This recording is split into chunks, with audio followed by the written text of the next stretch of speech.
At the family cookout, my daughter-in-law raised her glass, smiled sweetly, and called me the curse that destroyed our family, and what hurt the most wasn't what she said, it was how easily everyone believed her. The smell of grilled burgers and sweet corn hung heavy in the late summer air, drifting lazily across Daniel's backyard as the sun dipped low behind the maple trees. It should have been one of those perfect American evenings, the kind you see in commercials, kids running barefoot across the grass, laughter echoing between folding chairs, a cooler full of soda and beer sweating quietly in the corner. I had even worn my light blue blouse, the one my late husband used to say brought out the color in my eyes, hoping, foolishly, perhaps, that today might feel like family again. Instead, I found myself standing just off to the side of it all, near the edge of the patio, holding a paper plate I barely touched, watching a life I used to belong to unfold without me. Ashley stood at the center of the gathering, effortlessly commanding attention the way she always did, her voice light and animated as she told a story I couldn't quite hear at first, though I noticed how people leaned in, how their smiles stretched just a little wider with each sentence.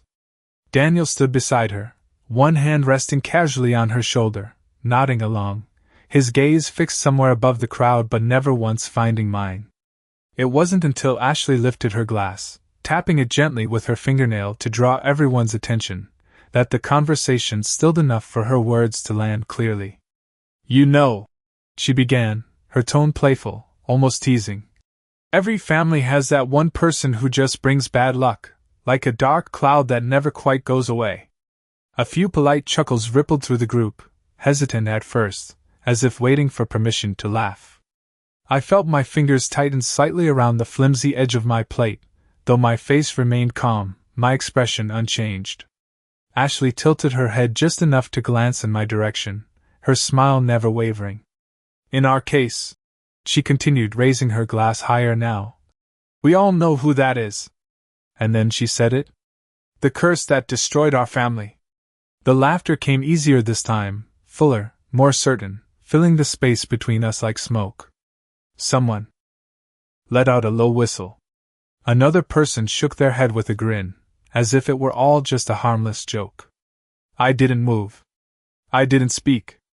I simply stood there, feeling the weight of those words settle over me while the world carried on as if nothing had shifted at all.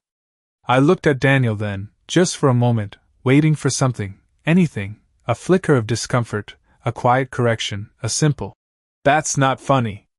But he only smiled, the same small, practiced smile he'd been wearing all afternoon, and took a sip from his drink without meeting my eyes. That was when I understood. This wasn't a moment. It wasn't even new.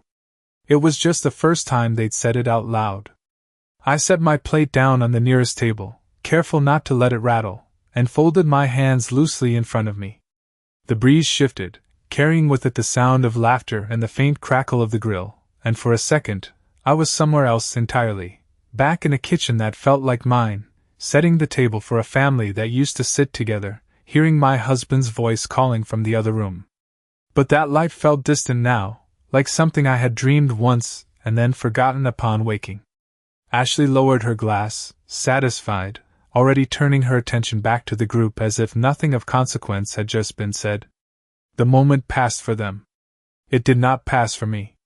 Because in that instant, something inside me didn't break. It clarified. Every offhand comment, every invitation that never came, every holiday that somehow moved forward without me, they weren't accidents. They were pieces. And suddenly they fit. I lifted my chin slightly, not in defiance, not in anger, but in quiet recognition of a truth I could no longer ignore. They had decided who I was in this family. They had built a story around me and repeated it often enough that it became real to them. And maybe, for a long time, I had let it happen. I had stayed quiet, stayed polite, stayed in the margins where they placed me. I even managed a small smile then, the kind that doesn't reach your eyes but settles gently on your lips, just enough to keep the peace. Because the truth was, as I stood there in the fading light, listening to their laughter drift past me like I was invisible, I realized something they didn't know. I had been paying attention. And I remembered everything. I stayed near the edge of the yard long after the laughter faded into smaller conversations, the kind that drift between people who feel comfortable with each other, the kind I used to be part of without thinking. The sky had turned a soft amber, and the string lights Daniel had hung across the fence flickered on one by one, casting a warm glow that made everything look more inviting than it really was. I watched as Ashley moved easily from one group to another, her hand brushing lightly against shoulders, her voice carrying just enough to keep attention without seeming like she was trying. She had perfected that balance over the years, the careful mix of charm and control that made people trust her without ever questioning where their opinions came from. I used to admire that about her, back when I believed it came from a good place. Now I could see it for what it was, something quieter, something deliberate. I reached for a glass of iced tea from the table beside me, noticing how no one offered to refill it when it was empty, how small gestures that once came naturally had slowly disappeared without explanation. It was not a sudden change. It never is. It happens in pieces, so small you convince yourself you are imagining it. The first time was 3 years ago, at Christmas, when dinner was suddenly moved to Ashley's parents' house without anyone telling me until the morning of. Daniel had called, his voice rushed, apologetic in a way that sounded rehearsed, explaining that it would just be easier this way, that I would understand. I told him of course I did. I always did. Then there was Emily's birthday the following spring. I had baked the cake myself, the same recipe I had used for Daniel when he was a boy, but when I arrived, the party was already halfway over. Ashley had smiled and said there must have been a misunderstanding about the time, though I had the message still saved on my phone. I remember standing there in the doorway, holding that cake, feeling like a guest who had shown up uninvited. I told myself it was a mistake. It is. Easier to believe that than to accept something else entirely. A breeze passed through the yard, lifting the corner of a napkin off the table, and I pressed it back down with my fingertips, grounding myself in the present.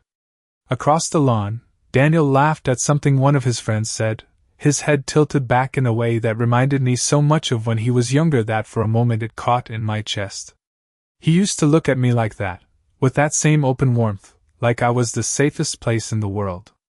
I tried to remember the last time he had looked at me that way, but the memory did not come. Instead, what surfaced were smaller moments, quieter ones. The way he had started checking with Ashley before agreeing to visit me. The way our phone calls became shorter, then less frequent, then almost non-existent unless I called first. The way he avoided certain topics, like finances, like the house, like anything that might require him to choose a side. I had told myself he was busy. That was what mothers do. We make excuses for the people we love because the alternative feels too heavy to carry. But standing there in that backyard, with the echo of Ashley's words still lingering in the air, I could no longer pretend I did not see the pattern. It was not just distance. It was design. And Ashley had been shaping it from the very beginning, quietly adjusting the way people saw me, the way they spoke about me, until eventually, the version of me they believed in no longer resembled who I was at all. I glanced toward the far corner of the yard where Emily sat on the grass, her knees pulled close to her chest, her expression more thoughtful than the rest. She had not laughed earlier. I noticed that. She had looked at me, just for a second, with something that almost felt like recognition, as if she could see the space between what was being said and what was true. It was a small thing, but it mattered. Because it meant I was not completely invisible. Not yet. I exhaled slowly, setting the empty glass back down on the table with care. The night had settled in now, the air cooler, the conversation softer, but the distance between me and the rest of them felt wider than ever. I had spent years trying to hold on to a place in this family that had been slipping away piece by piece, convincing myself that if I stayed patient, if I stayed kind, things would return to what they once were. But some things do not return. Some things are taken, reshaped, rewritten until they become something else entirely. And as I stood there, watching the people I once called my whole world move around me as if I were nothing more than a shadow at the edge of the light, I realized that the story they had built about me was not going to change on its own. If anything was going to shift, It would not come from explaining myself or asking to be understood. It would come from something else entirely. Something they were not expecting. I did not leave right away, even though every instinct told me to walk out and never look back, because something in me needed to see just how far this had gone, how deep the story had been rewritten without me noticing, so I stayed where I was, just outside the circle of light, watching, listening, letting the evening unfold as if I were nothing more than another piece of background scenery. Ashley's voice carried again after a while, lighter now, almost amused, as she leaned against the patio railing with a group of Daniel's friends, people who had known him for years and who used to greet me with warmth that felt genuine. But tonight they barely acknowledged me beyond a polite nod when they first arrived, and even that seemed more like habit than intention. "You would not believe the things I have had to deal with," she said, shaking her head with a soft laugh, her tone carefully measured so it sounded like harmless storytelling rather than accusation. "I mean, I tried to keep everything together, you know, for Daniel, for the kids, for everyone, but there is only so much one person can carry." Someone murmured something sympathetic, and she gave a small, grateful smile, the kind that invites more concern without ever asking for it directly. I had seen that expression before, many times, though I had never fully understood its purpose until now. "It is just exhausting sometimes," she continued, lowering her voice slightly, though not enough that I could not hear. "Cleaning up after mistakes that were never mine to begin with." There was a pause, just long enough for the implication to settle, and then someone asked, "What do you mean?" As if on cue, and Ashley let out a quiet breath, glancing down as though she were debating whether to say more, creating the illusion of hesitation that made everything she said next feel reluctant and therefore more believable. "I should not get into it," she said softly, though her eyes flicked briefly in my direction. "It is just family stuff, old patterns that never really go away."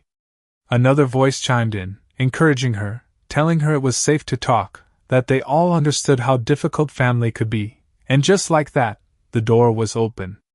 "Let us just say," she added, her smile returning, sharper now beneath the surface.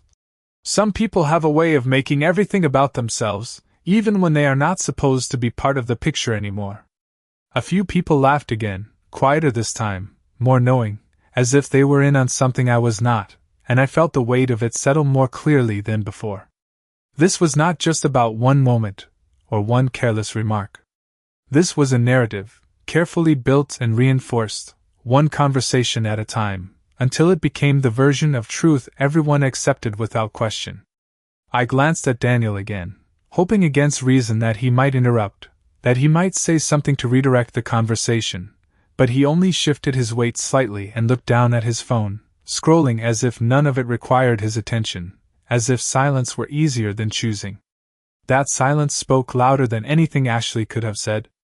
It told me that whatever had been said about me in private had already been accepted, already been agreed upon, long before tonight. I felt a strange calm settle over me then, not the kind that comes from peace, but the kind that comes when something finally makes sense after years of quiet confusion. I had spent so long questioning myself, wondering if I had missed something, if I had said the wrong thing, done the wrong thing, pushed too hard or not enough, trying to adjust in ways that would make me easier to include, easier to accept, but none of that had ever been the point. The story had already been written. I had just not been given a copy. A burst of laughter rose again from the group, and Ashley leaned closer to one of the women, lowering her voice as if sharing something personal, though I could still catch fragments carried by the breeze. "Daniel deserves better," she said, almost gently. "He has been through enough already." That was when I understood the final piece. This was not just about pushing me out.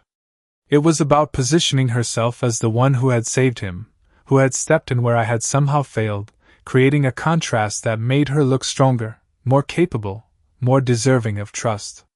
It was a quiet kind of rewriting, one that did not rely on confrontation but on repetition, until the original truth faded into something unrecognizable.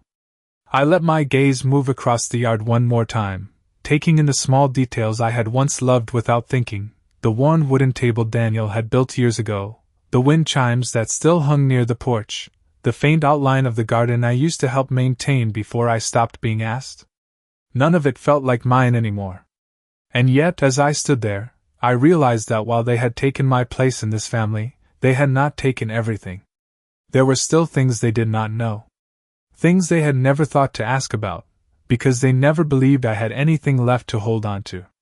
I drew in a slow breath, steady and deliberate, and for the first time that evening, I felt something shift inside me. Not pain, not anger, but clarity, the kind that comes when you stop waiting for someone else to fix what they have already decided to break. They thought they understood me. They thought they had already defined who I was and what I meant to this family.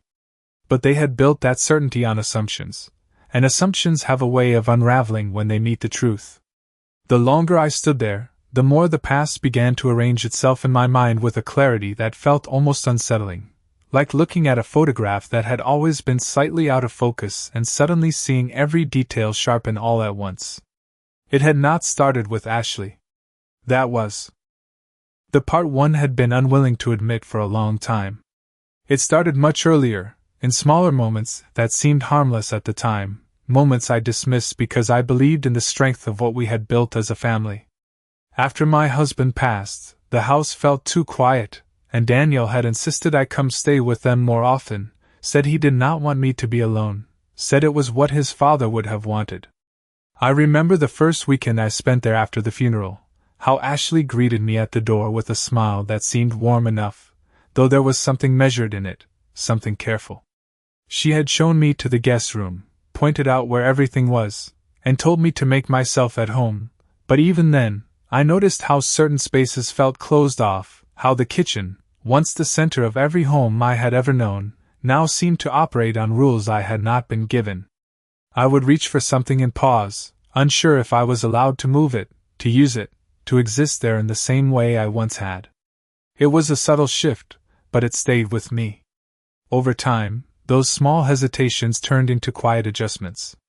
I stopped offering to cook unless I was asked. I stopped rearranging things to make them more efficient the way I used to. I learned to sit in the living room and wait, hands folded, until someone invited me into the conversation. And little by little, I became someone who visited rather than someone who belonged. Ashley never said anything directly, not at first. She did not have to. She would sigh softly if I spoke too long about the past, as if memories were an inconvenience. She would glance at Daniel when I offered an opinion, just long enough for him to second-guess whether he should agree with me.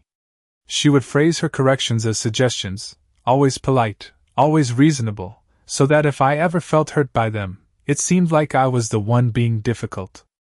I told myself it was generational, that things were different now, that I needed to adapt. That was what I had always done. But then there were moments that did not feel like adjustment. They felt like erasure.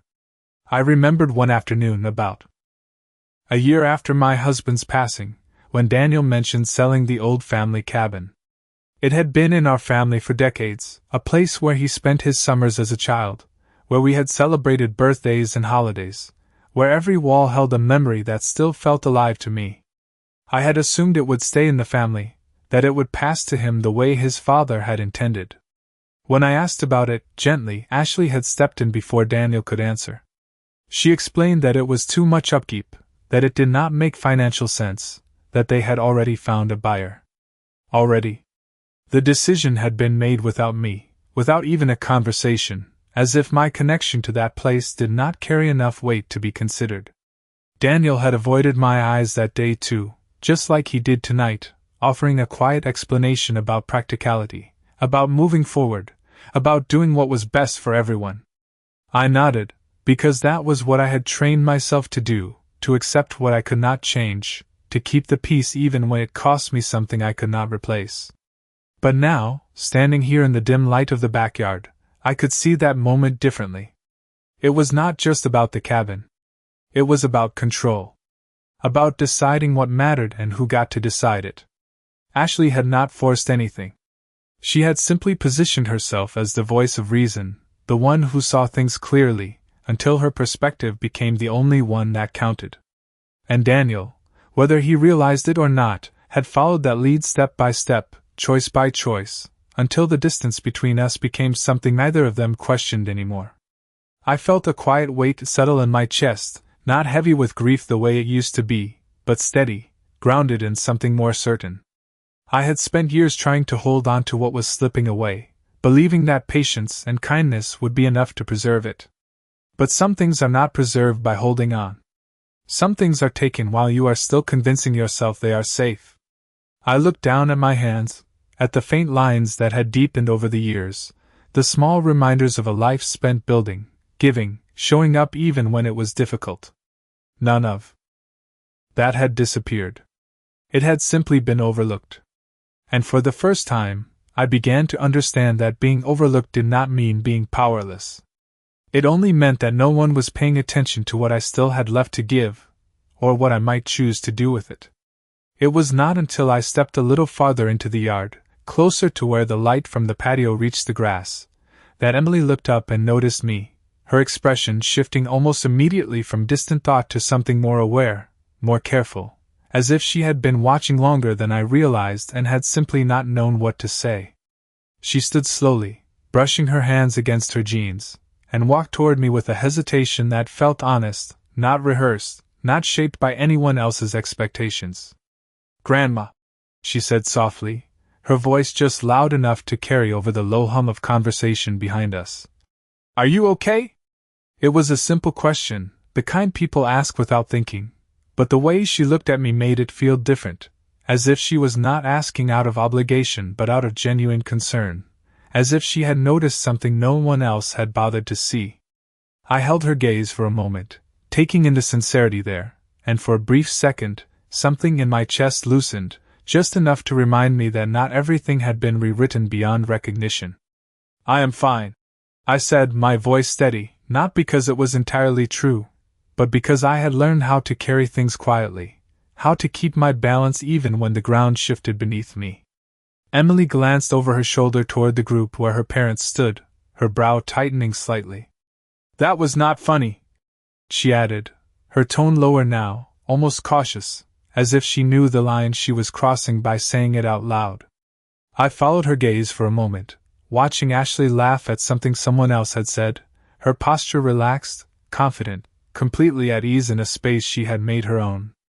"No," I replied gently. "It was not." Emily hesitated, then took a small step closer. "Why do they say things like that?" she asked, and there was something in her voice that caught me off guard, not just confusion, but a quiet frustration, as if she had been trying to make sense of something that did not quite fit. I could have answered her in 100 different ways. I could have explained the years of small shifts, the conversations she had never heard, the decisions made behind closed doors. I could have told her about the way stories change when they are told often enough by the same voice. But I did not. Instead, I offered her a small smile, one that felt more real than the one I had given the rest of the evening. "Sometimes," I said, choosing my words carefully, "people believe the version of things that is easiest to carry." She studied my face for a moment, as if trying to understand something just beyond her reach, then nodded slowly, though I could tell she was not entirely satisfied with the answer. That was all right. Understanding does not always come all at once. "I do not think that is fair," she said quietly, almost to herself. I reached out then, placing my hand lightly over hers, the gesture simple, familiar, grounding in a way that words are not. "Fairness," I said softly, "is not always what guides people." We stood there for a moment in silence, the kind that does not feel empty but full of things left unsaid, while the rest of the evening continued behind us, as if nothing had shifted at all. But something had. Not out there, not in the laughter or the conversations or the careful performance that Ashley maintained so effortlessly, but here, in this small space between us, where the truth had not been completely lost. Emily squeezed my hand gently before letting go, her expression more certain now, as if she had made a quiet decision of her own. "If you want to leave," she said, glancing again toward the house, "I can walk you to your car." The offer was simple, but it carried a kind of loyalty that had been missing from the rest of the evening, and I felt a flicker of something I had not expected to feel again so soon. Not hope, exactly, but something close enough to remind me that I was not entirely alone in this. I shook my head slowly. Not yet, I replied, my voice calm, measured. There are still a few things I need to understand. She did not question me, though I could see the curiosity in her eyes, the way she seemed to sense that there was more beneath the surface than what had been said. Instead, she nodded and stepped back, giving me space, though she did not return immediately to the others. She stayed nearby, close enough that I could feel her presence without needing to look, a quiet kind of support that did not draw attention to itself. I turned my gaze back toward the group, toward Ashley, toward Daniel, and for the first time that evening, I did not see them as I had before. I did not see a family I was trying to hold on to or a place I was struggling to reclaim. I saw a structure, something built over time, piece by piece, with intention behind it, whether acknowledged or not. And I began to see where the cracks might be, where the assumptions they relied on could begin to shift. Because while they had spent years shaping the way I was seen, they had never stopped to consider what I might have been noticing in return. They believed I had been standing still. They believed I had accepted everything as it was presented to me. They believed I had nothing left to contribute, nothing left to influence. And that belief, more than anything else, was where they had made their first mistake. I shifted my weight slightly and stepped closer to the table where the empty glasses and paper plates had begun to gather, not because I needed anything, but because it placed me just within earshot of the conversation again, close enough to observe without announcing myself, close enough to listen the way I had learned to listen over the years, not just to what was said, but to what was implied, to the pauses, to the glances that carried more meaning than the words themselves. Ashley was speaking again, her tone softer now, almost reflective, as if she were offering a thoughtful observation rather than shaping a narrative, and the group leaned in with the same quiet attentiveness they had given her all evening. I just think it is important to set boundaries, she was saying, her fingers wrapped lightly around her glass, her posture relaxed but deliberate. Especially when certain patterns keep repeating themselves. Someone nodded in agreement, another murmured something about how hard that can be with family, and Ashley gave a small, understanding smile, the kind that suggested she had already done the difficult work others were still struggling with. It is not about being unkind, she continued, her voice measured.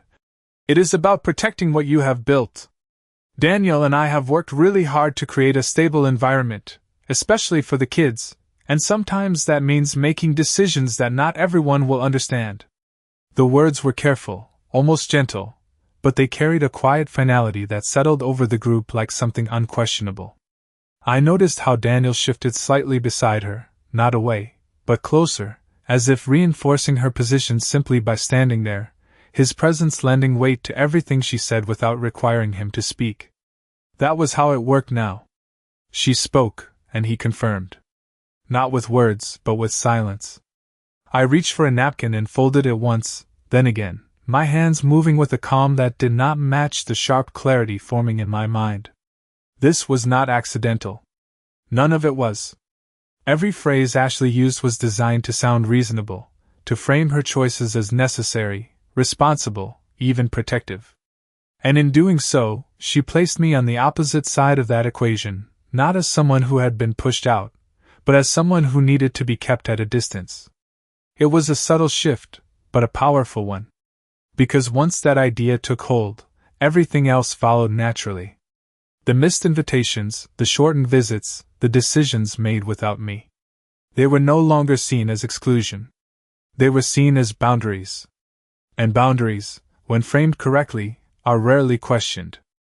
I glanced down at the table, at the small details that would have gone unnoticed before, the way the place settings had been arranged, the way certain names had been written on cups to avoid confusion, the way mine had not been included in any of it, as if my presence had been anticipated but not fully accounted for. It was a small thing, but it said more than any conversation could. I was expected to be there, but not expected to matter. A soft laugh rose from the group again, and Ashley tilted her head slightly, her voice lowering just enough to draw people in closer. It is just about knowing your role, she said lightly, as if the idea were simple, obvious, something everyone could agree on without needing further explanation. When everyone stays in their place, things run a lot more smoothly. There it was. Not hidden. Not disguised. Just stated plainly enough to be accepted without resistance. I felt something settle into place inside me then, not a reaction, not even a feeling in the usual sense, but an understanding that did not require emotion to be real. This was the framework she had built. This was how she had maintained control without ever appearing controlling. By defining roles, by reinforcing them through repetition, by rewarding agreement, and quietly sidelining anything that did not fit. And I had allowed myself to be placed into the role she chose for me, not because I believed it, but because I believed that patience would eventually correct it. That belief had cost me more than I had realized. I lifted my gaze slowly, letting it move across the faces in front of me, noting the ease with which they accepted what they were being given, the way no one questioned the structure because it benefited them to leave it intact. It was easier that way. Easier to agree, easier to move forward, easier to avoid the discomfort of asking whether something was unfair. I understood that now. And understanding it changed something fundamental. Because if the structure had been built through repetition and quiet acceptance, then it could also be undone the same way, not through confrontation, not through raising my voice or demanding to be heard, but through something far more effective. Precision. I set the folded napkin down carefully, aligning it with the edge of the table as if the small act of order reflected the larger shift happening within me. They believed I did not see what was happening. They believed I had accepted the role they assigned to me. They believed I would continue to stand at the edge, quiet, polite, predictable. And for a long time, that belief had been correct. But as I stood there, listening to Ashley speak about roles and boundaries as if they were fixed, unchangeable truths, I realized that the only thing truly fixed in this situation was their assumption that I would never step outside of what they had defined. And that assumption, more than anything else, was the one thing I now knew how to change. I remained where I was, just within reach of the light, just within range of their voices, but no longer standing there as someone waiting to be included, no longer measuring my presence by whether anyone chose to acknowledge it, because something had shifted too far inside me to return to that quiet expectation. Instead, I listened with purpose, letting each word settle into place, not as something to react to, but as something to map, to understand with a level of clarity I had never allowed myself before.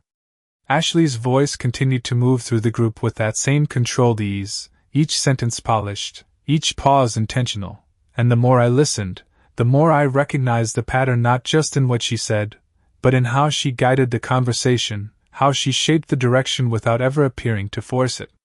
"It is really about accountability," she added at one point, her tone thoughtful, reflective, as if she were offering a principle rather than an opinion. "Taking responsibility for the impact you have on others, even if you do not mean to cause harm." A few heads nodded again, the agreement almost automatic now, and I noticed how easily her words were accepted as truths simply because of the way she presented them, calm, reasonable, just concerned enough to feel genuine. I let my gaze drift briefly toward Daniel, watching the way he mirrored her posture, the way his body angled slightly toward her without conscious thought, reinforcing her presence in a way that required no effort at all. He had learned her rhythm. Or perhaps he had simply adjusted to it over time, the way people do when something becomes familiar enough to feel natural. I wondered, not for the first time, whether he recognized the shift in himself, whether he saw how much of his voice had been replaced by silence, how much of his perspective had been absorbed into hers. But then I let that question go. It no longer mattered whether he understood it. What mattered was that I did. A faint sound drew my attention to the far side of the yard, where the cooler had been opened again, the lid creaking slightly as someone reached inside, the small, ordinary noise grounding the moment in something real, something simple, a reminder that even as everything around me felt carefully constructed, it was still built on details that could be seen, traced, understood. And that understanding, I realized, was where my advantage began. Because while Ashley had been shaping how others saw me, she had not been watching me with the same attention. She had assumed I was passive, predictable, That I would continue to absorb whatever was directed at me without question. That assumption had given her space to operate without resistance, to build her version of the story without needing to defend it. And in doing so, she had overlooked something essential. She had overlooked the fact that I had been there for all of it. Every conversation.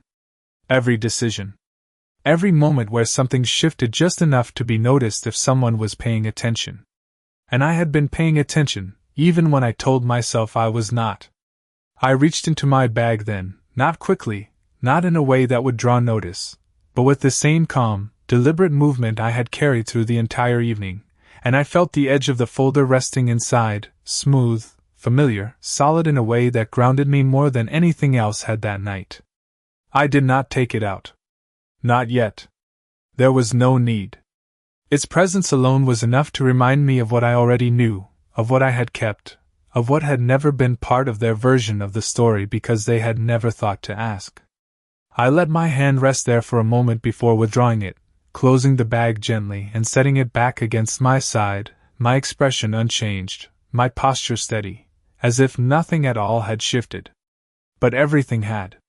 Across the yard, Ashley laughed again, her voice bright, confident, untouched by doubt, and I realized that she believed the evening had already gone exactly as she intended, that the lines had been drawn clearly enough for everyone to see, that my place had been defined once again without resistance. And for the first time, she was right about one thing. The lines had been drawn. They were just not where she thought they were. I lifted my gaze slowly, meeting her direction for the briefest second, not long enough to draw attention, but long enough to acknowledge something unspoken, something that did not need words to exist. Then I looked away, just as easily, just as calmly, letting the moment pass. As if it meant nothing at all. Because the truth was, I did not need this moment. I did not need to correct her, to argue, to defend myself in front of people who had already chosen what they believed. That kind of response would only reinforce the role she had assigned to me. No, what I needed was time. And I already had everything else. They believed I was standing still. They believed I had nothing left to bring into this conversation. They believed the story was finished. And that belief, quiet and absolute, was exactly what would allow me to change it. The night had settled fully now, the sky a deep, quiet blue with only the faintest trace of light left along the horizon, and the hum of conversation had softened into smaller clusters, the kind that linger at the end of an evening when people feel comfortable enough to let their guard down, when they believe nothing important is left to happen.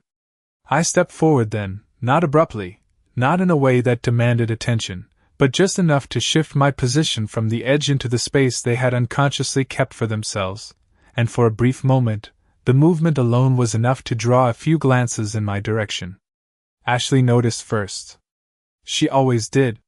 Her smile did not falter, but I saw the slight pause, the fraction of a second where her expression adjusted, recalibrated, as if she were preparing for something she had not anticipated but intended to manage all the same. "Margaret," she said lightly, her tone smooth, welcoming in a way that felt practiced. "Are you enjoying the evening?" The question was simple, almost polite, but it carried an undercurrent I understood now, a subtle positioning, an invitation to respond in a way that would reinforce everything she had already established. I met her gaze calmly, not challenging, not yielding, simply present in a way I had not allowed myself to be before.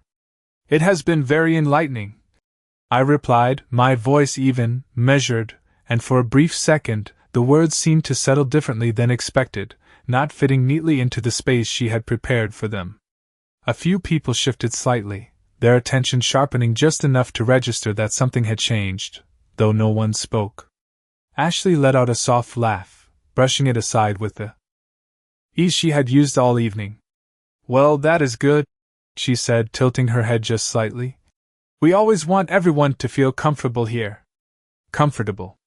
The word lingered for a moment, and I could see how easily it would have ended there, how naturally the conversation could have moved on, returning to its familiar rhythm. But I did not step back this time. I let the silence stretch just long enough to become noticeable, not uncomfortable, but present, a small pause that invited attention without demanding it. It is interesting, I continued, my tone still calm, still steady, how comfort can mean very different things depending on who gets to define it. The shift was subtle, but it was enough. I saw it in the way a few expressions changed, in the way someone glanced between Ashley and me, in the way Daniel finally looked up, his focus no longer fixed elsewhere.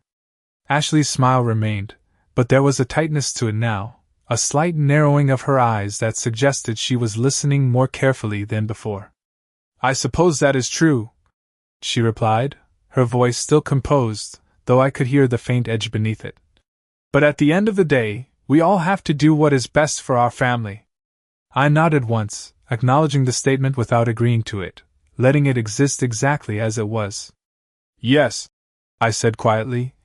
And sometimes what is best is not always what is easiest to explain. Another pause followed, longer this time, and I did not rush to fill it. I did not need to. The weight of what had been said was enough to hold the space on its own. I could feel the shift now, not dramatic, not loud, but unmistakable, the kind that begins beneath the surface, where certainty starts to loosen just enough to make room for doubt. Ashley adjusted her grip on her glass, her posture still composed but no longer as effortless as before. I am not sure I understand what you mean, she said, her tone carefully neutral, though the question itself was not entirely genuine. She understood more than she was willing to acknowledge. I offered a small, almost thoughtful smile, one that revealed nothing and everything at the same time. That is all right, I replied, my voice soft but clear. Understanding often comes later. I did not elaborate. I did not need to. Because this was not about proving anything in that moment. It was not about correcting the story she had told or forcing anyone to reconsider their perspective on the spot. That would have been too direct, too obvious, and far too easy to dismiss. Instead, it was about something quieter, something more lasting. It was about placing a single, precise question into a space that had previously held none, about introducing the possibility that what they believed might not be as complete as they assumed. I let my gaze move across the group once more, taking in the subtle shifts, the way people now seemed slightly more aware, slightly less certain, even if they could not yet articulate why. Then I stepped back, just as calmly as I had stepped forward, returning to the edge of the space without retreating from it, without giving up the ground I had just claimed. Ashley watched me for a moment longer than necessary, her expression composed but thoughtful, as if she were reassessing something she had taken for granted. Daniel said nothing, but I noticed the way his eyes lingered, the way his usual distance had been replaced, if only briefly, by something closer to attention. It was not a resolution.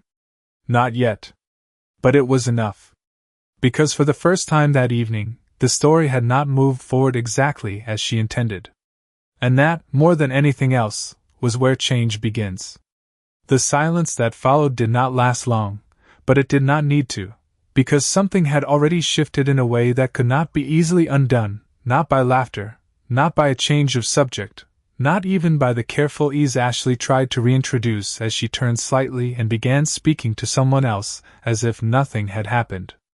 The conversations resumed, softer at first, then gradually returning to their previous rhythm, but there was a difference now, subtle yet present, like a thread pulled just enough to loosen the fabric without tearing it apart. I did not stay much longer after that. There was no reason to. I had seen what I needed to see, heard what I needed to hear, and more importantly, I had placed something into the space that would remain long after I was gone. I walked toward the side gate at the edge of the yard, my steps unhurried, steady, not avoiding anyone but not seeking them out either, and as I passed the table where the drinks had been set earlier, I noticed how my absence from it no longer felt like exclusion but choice. Emily moved quickly to my side before I reached the gate, her presence quiet but certain, as if she had been waiting for this moment without needing to be told. "Are you leaving?" she asked softly, her voice carrying a note of concern that had not faded since earlier. I nodded once. "Yes," I replied, my tone calm. "It is time." She hesitated for a second, then glanced back toward the house, where Ashley stood framed by the warm light of the patio, still engaged in conversation, still in control of the space she had shaped so carefully. "Do you want me to come with you?" Emily asked, and there was something in the way she said it that made me pause, not because I needed the company, but because I understood what she was offering, not just a walk to the car, but a quiet alignment, a choice to stand just slightly outside the version of things she had been given. I reached out and touched her arm gently. "Not tonight," I said, offering her a small, genuine smile. "But thank you." She studied my face for a moment, as if searching for something more, then nodded slowly, accepting the answer even if she did not fully understand it. "Will you be okay?" she asked, and this time, the question felt different, not uncertain, not hesitant, but grounded in something steadier.